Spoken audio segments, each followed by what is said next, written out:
literally like attack Showore or responded to him is Obi. You know, he hasn't.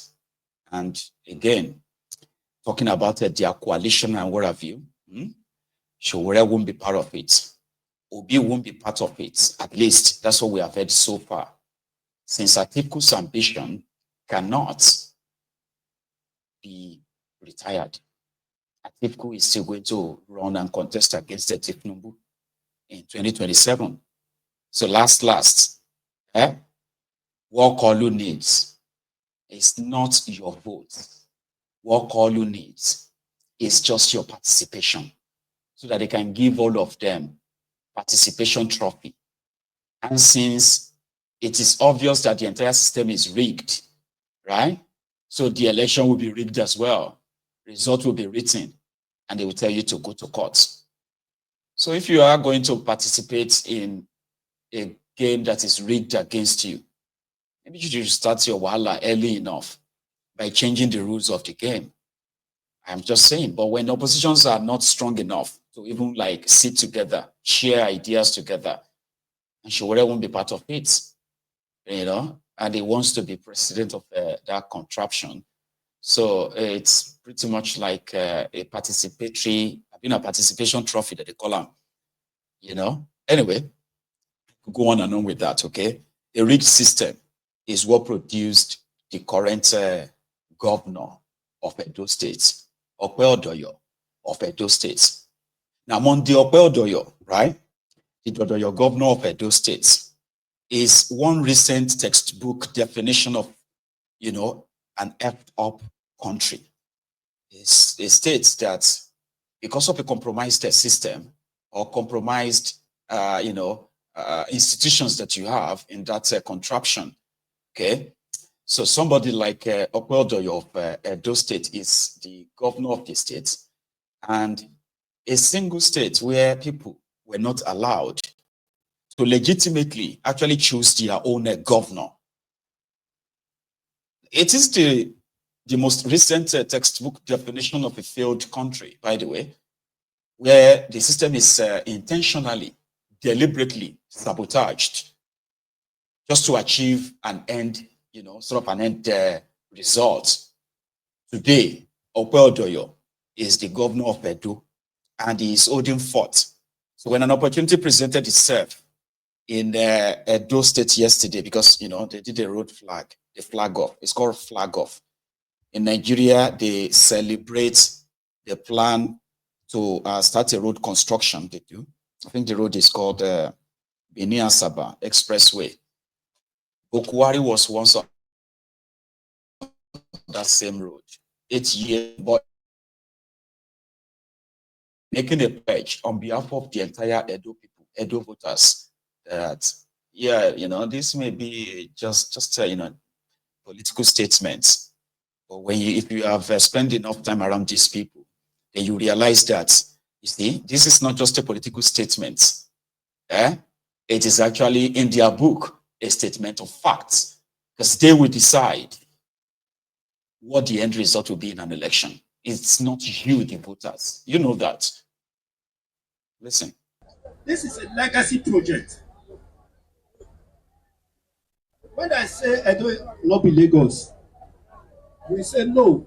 Now Edo na Lagos.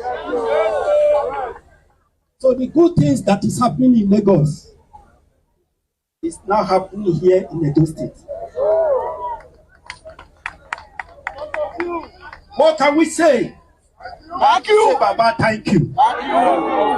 Sir, Mr. President, we will even take our campaign to other states on his behalf.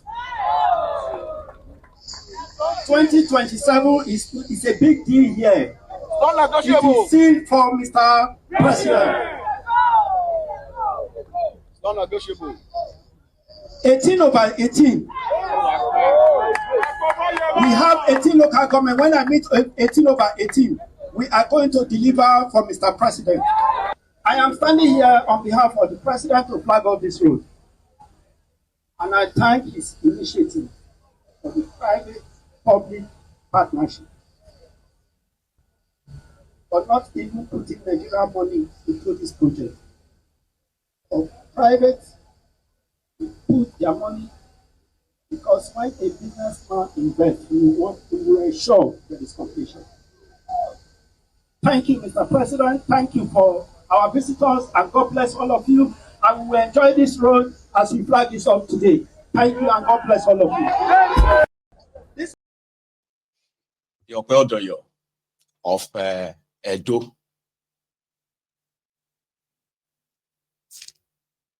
You know, so they are so grateful for Tinubu coming to flag off an express road rehabilitation. It's like a road rehabilitation that is never going to be fixed. I want them to see. Sometimes I want you to remember something.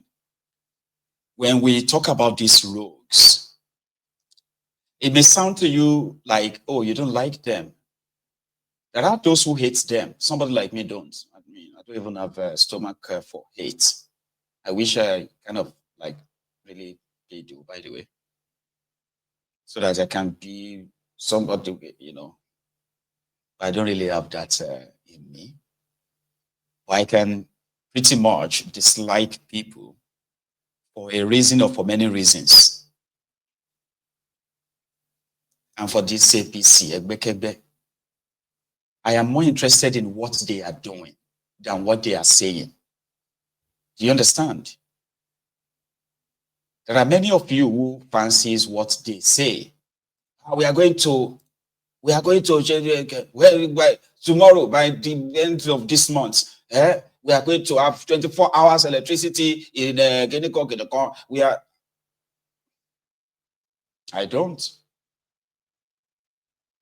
I am more interested in what they do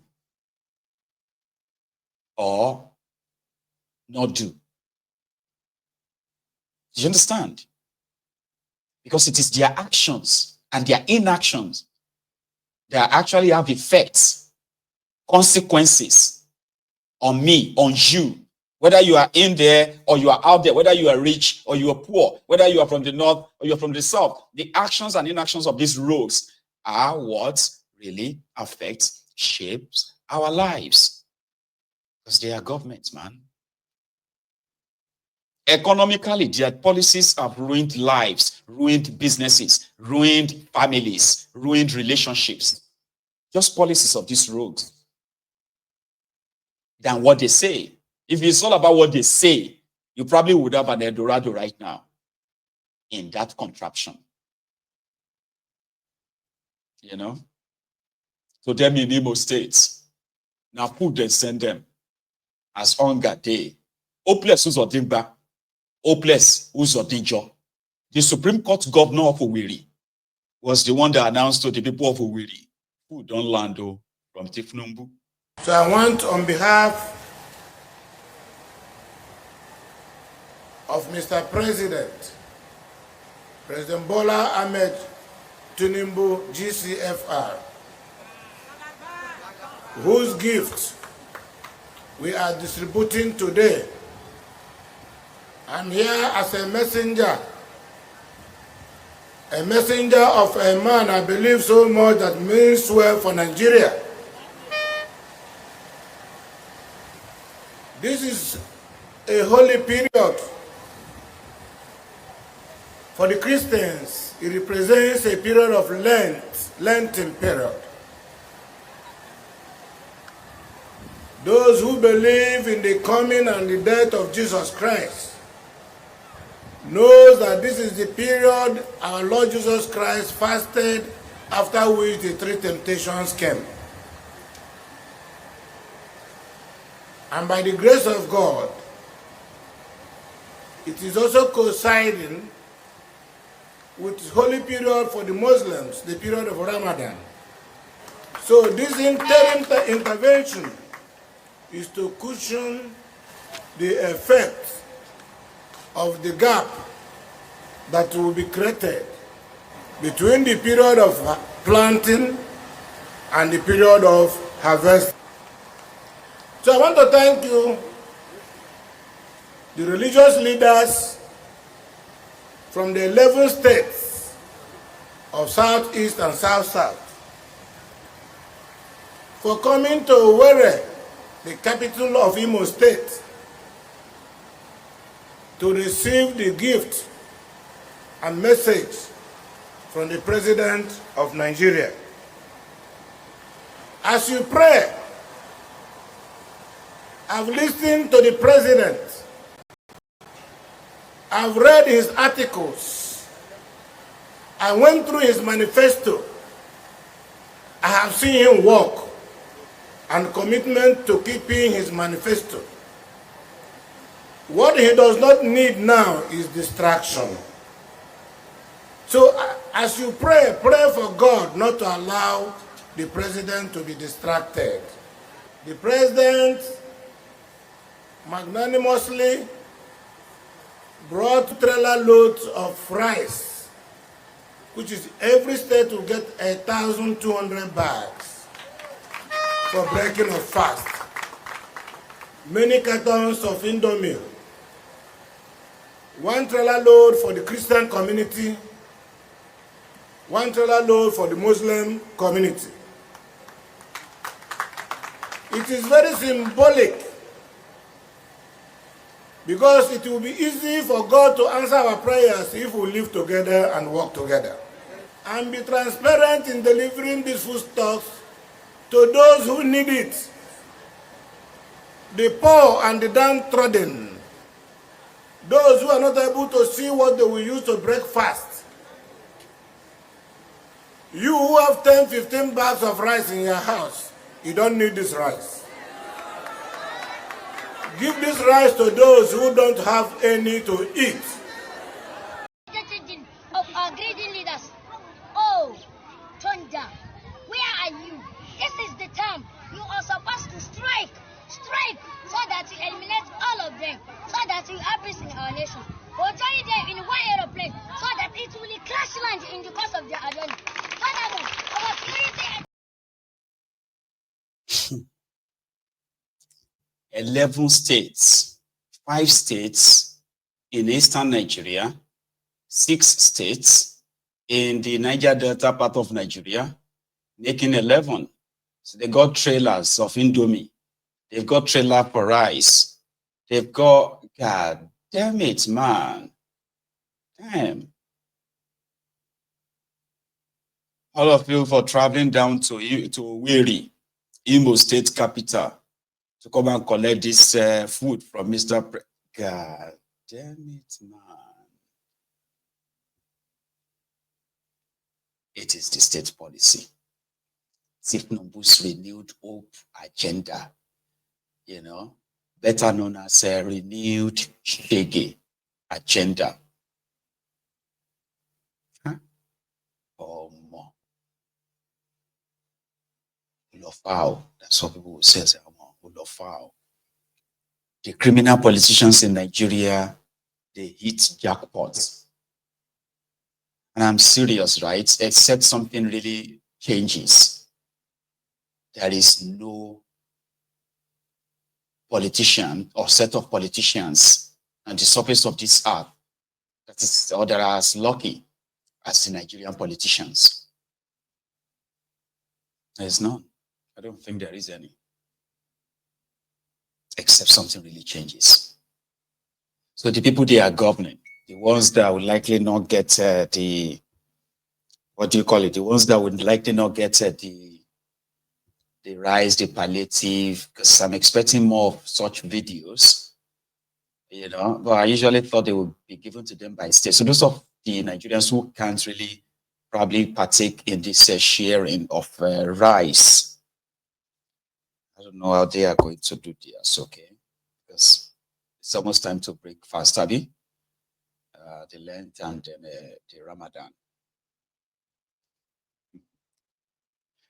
Okay, so let's take a quick look at the Nigerians who have been speaking out, calling out at Tinubu's regime and the cost of living crisis.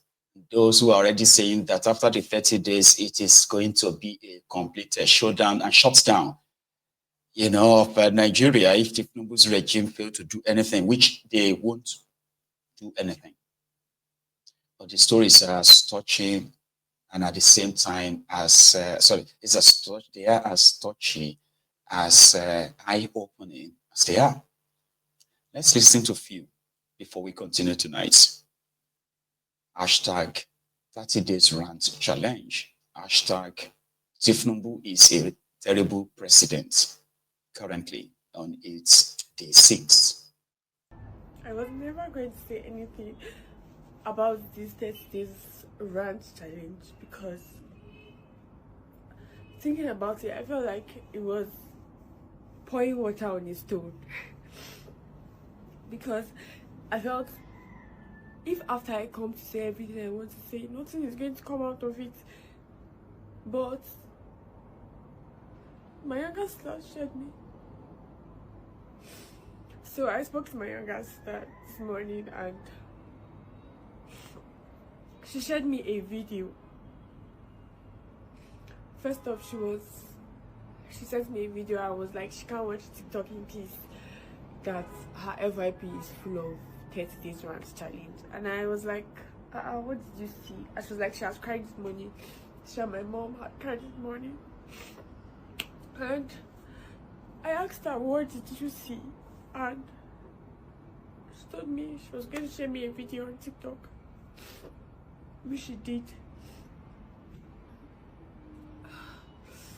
And after watching that video, I went to our chat and I saw where she asked me, do I know why she cried? And I asked her why.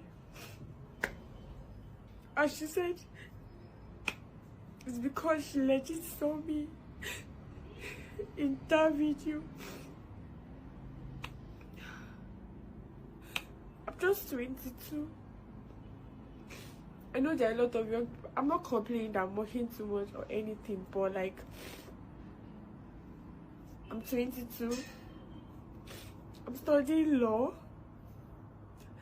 I have to juggle a lot of jobs just to make ends meet.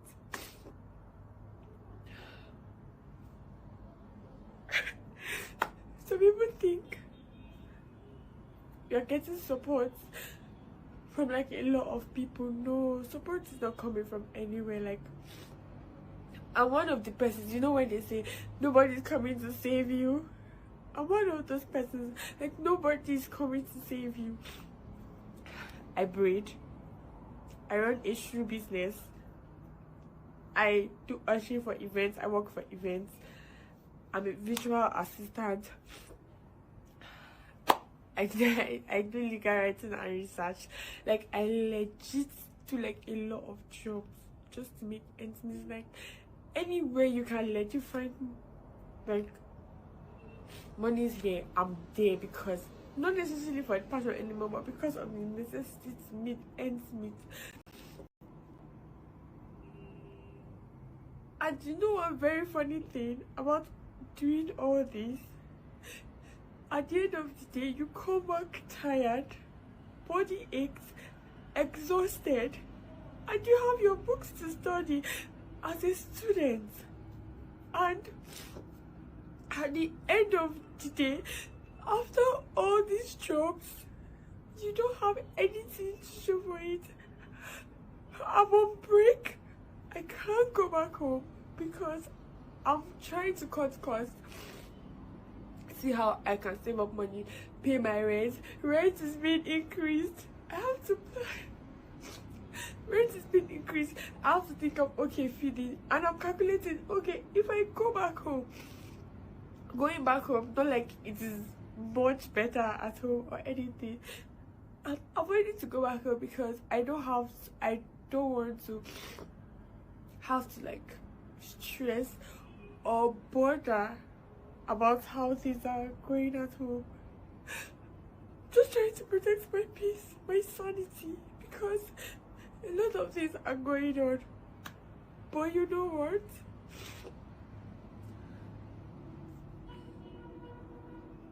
I don't even know what to say. I don't know what to say. But thank God has actually been providing and He has been helping. Because it's a lot. And I just pray God helps Nigeria, because bro, how am I supposed to bring my own child to this world? I have a younger sister who is going to school next month, and I just put together funds for her, for her studies. And I see what I'm going through as a student